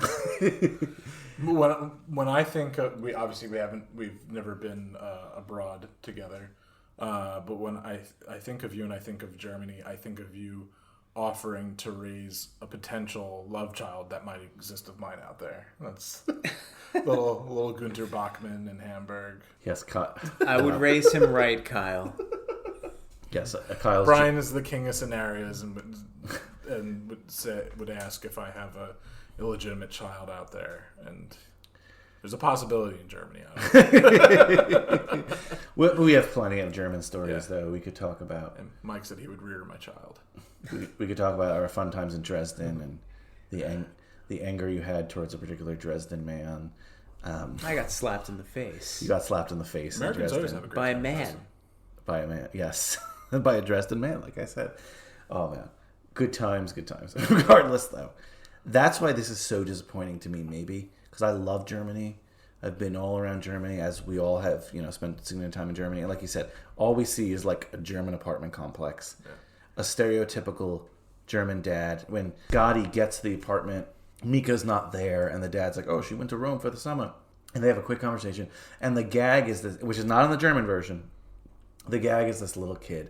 And he draws like a Hitler mustache. And he's like, Heilig Hitler behind the scenes. Yeah, doing goose stepping and stuff, yeah. I get it, but that's low-hanging fruit. That's part of the Anne Frank version,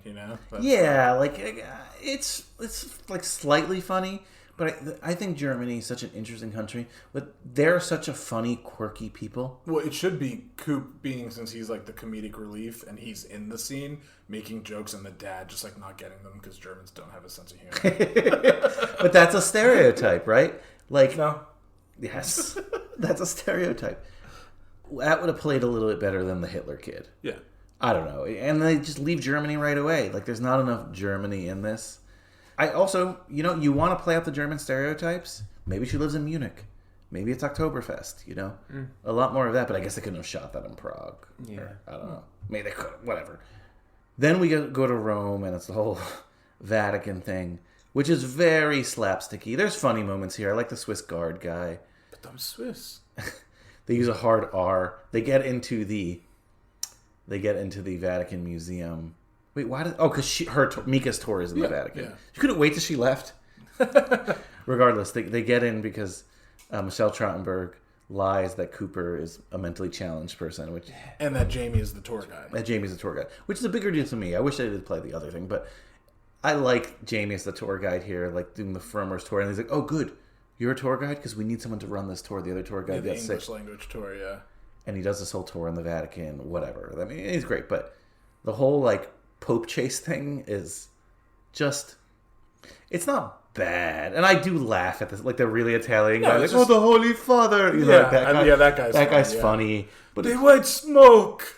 I just think if you're building to something hilarious, the more funny things have already happened. Yeah, I mean, you're just looking for that like third act climax, and, there is a climax later. Yes.